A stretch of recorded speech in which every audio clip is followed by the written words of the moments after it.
Hey guys, so today I want to talk about the market and some things that are going on. A lot of these things I talked about over the past 4 to 6 weeks, and a lot of them are finally coming to fruition. We're seeing some cards start to take off, and some sets start to rebound, and we're gonna tie that in just to making money in this hobby as well. But before we get into that, the Rotom V, I think it's a Rotom V from Heatwave Arena was announced, the new illustration rare card, and I thought this looked very similar to the Rotom from Lost Origin. I don't know, the background almost looked the same. Even the positioning of Rotom basically looked almost alike. I thought it was just a very lazy, basically copycat version of it. I'm not a fan of that card. You guys let me know in the comments down below. I'm still a fan of the Ethan's Ho, even though it's not the best artwork. It's still dope that we're getting an SIR Ho. The Cynthia's Roserade is going to be great. And what else are we going to have in Destined Rivals? Probably the Mari's Morpeko, I think, and then the Steven card as well. So there's still a lot of decent IRs and SRs unveiled so far for Destined Rivals. And outside of that, I imagine we're going to get the Mewtwo eventually from Glory of Team Rocket and hopefully a couple other banger Pokemon. But if you guys are trying to get Destined Rivals, some pre-orders in, look no further than today's video sponsor, Pokey Notify. Pokey Notify is a Discord group offering you the fastest notifications for stocks, drops, and deals on Pokemon product. Just last night when I was on there, before I went to bed, I got a notification from Walmart. The mini tin displays of Prismatic Evolutions restocked. I managed to grab one of those. I was talking to my cousin today because on Walmart.ca they also restocked the booster bundle pre-orders. He managed to get some of those. So, definitely a lot of people over the past 24 hours have been succeeding with Prismatic. They cover basically every region of the world. So Canada, the US, Europe, Japan, Australia, they cover it all the main sites as well. They're also adding a lot of sites. I notice even like smaller ones are getting added to the platform. Basically every single day or week they're updating it, which is great. $7.99 a month. You can cancel it anytime. If you guys want to get in there, you can also use a 3-day free trial code. And if you want to get 25% off your first month, you can use the code PROFIT25. Again, thank you to PokeNotify for sponsoring the video. They've been great to work with. And I'll leave all the links in the description down below if you want to check them out. All right, so with that said, a lot of SV products are just continuing to explode.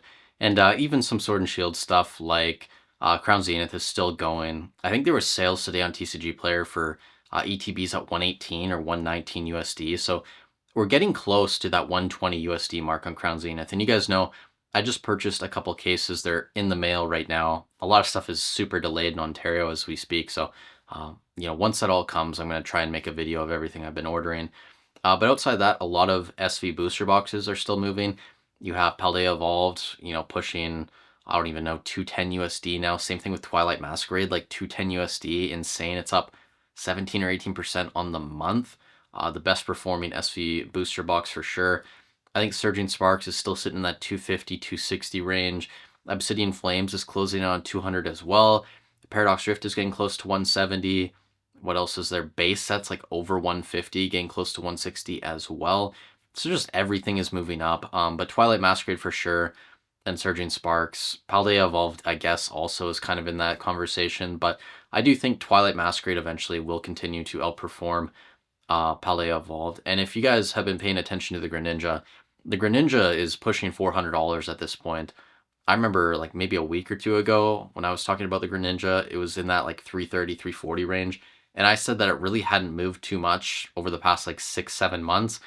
I just figured it was a matter of time before someone started buying that card out and we saw an increase on it. I mean, it's one of the best cards from Scarlet and Violet era. It really didn't make sense that all of these other cards were moving and that one really wasn't doing too much. So that card's now over $400.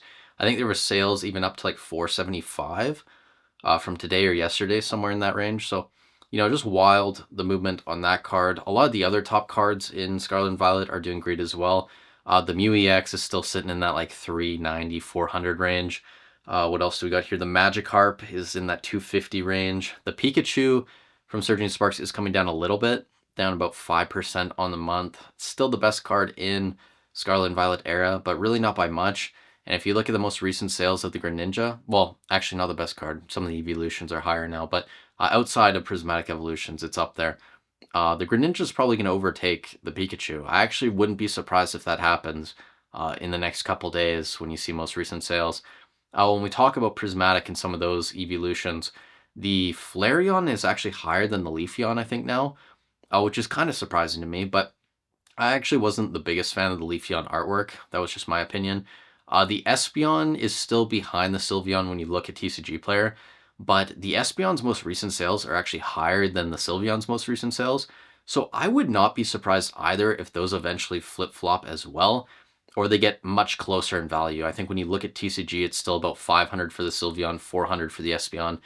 I kind of put those on about the same level. Like I'm not as big of a fan of Sylveon as maybe some other people are, but that Espeon artwork is really great. Also, like the Ledge is up to in that 240 range at this point.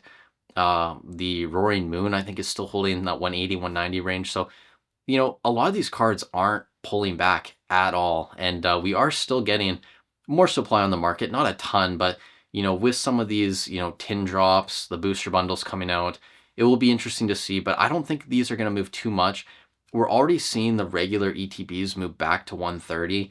And this was another thing I talked about, maybe 2, 3 weeks ago when the ETBs were around that $100 price point, 102, 103. I said that they were going to move back up into that 125, 130 range. We kind of had found a bottom. I think they're just going to continue to go. I've actually put a couple up locally, 200 Canadian. So if anyone wants to buy an ETB for 200, like sure, hit me up. I'm not letting any go cheaper than that. And 200 Canadian, I don't even know what the conversion would be. Quick math, like maybe like 140-ish around there. And us in Canada, it is a bit more difficult to find products, so we do kind of have a small premium compared to the US market. I've seen a lot of stores like Remy Card Trader, they had like 2 cases up, 200 Canadian pre-tax, pre-shipping, all of that, and they sold out like a day, less than a day. A lot of other stores at 200 Canadian are selling out. So I think those are going to continue to go. I think we're going to see prismatic ETBs push 250, 260, 270. Maybe the booster bundles slow that down a bit, but I doubt it. When you look at the EV promo as well, I think the stamped one is like second or third most expensive now.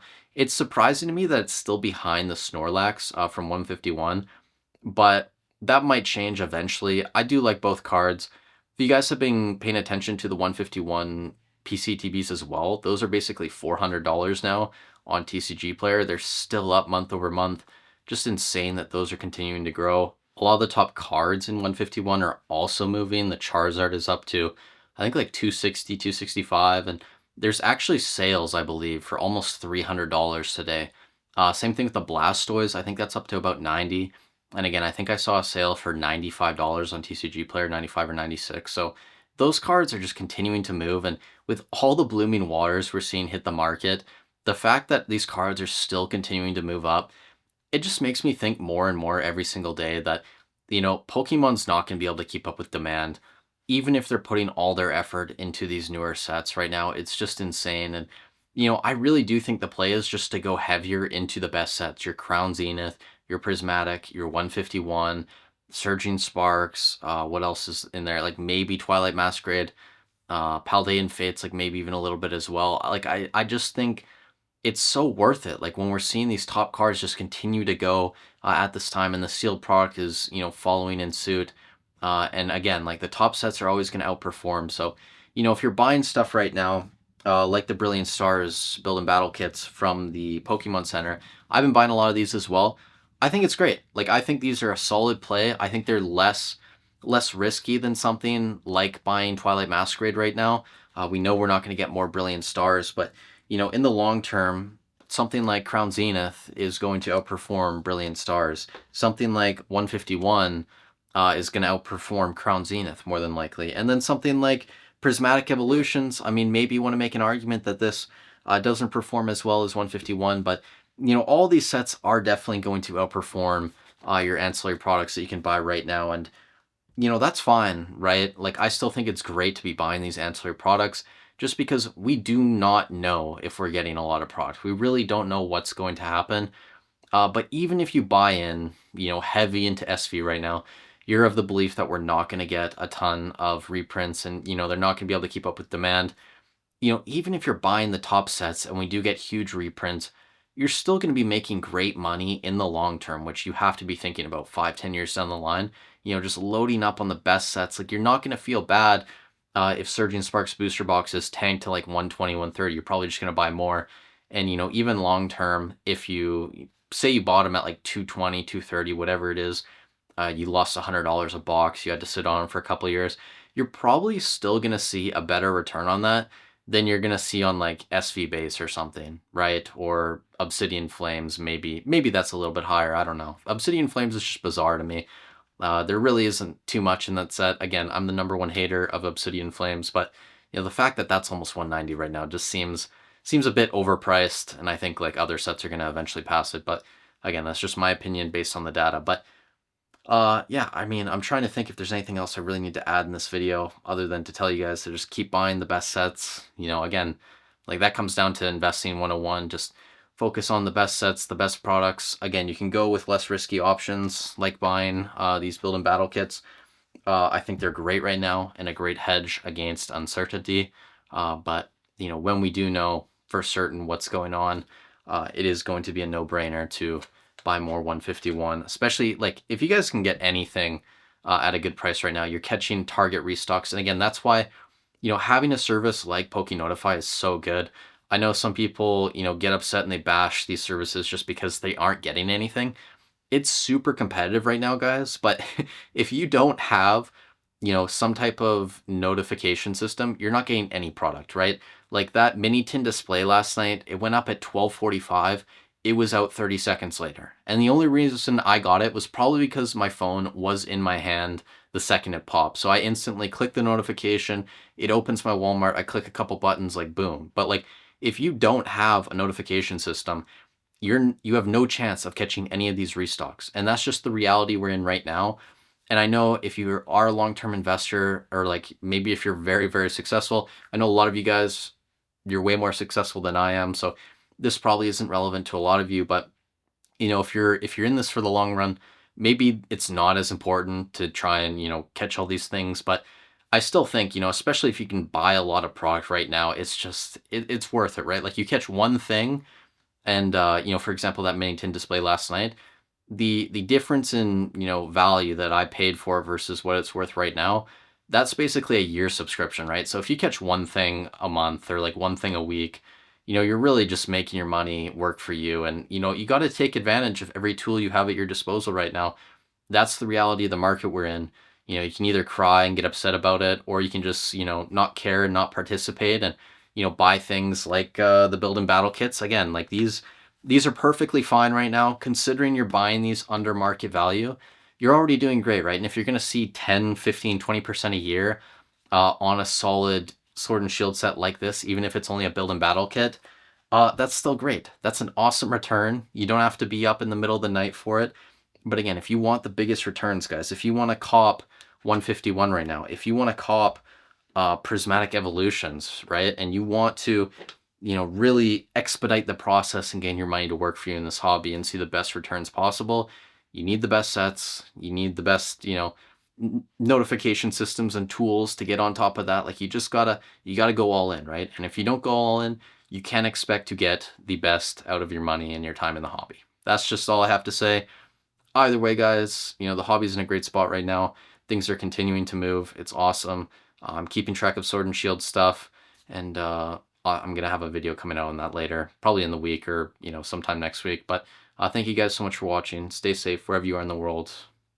I'll catch you in the next one.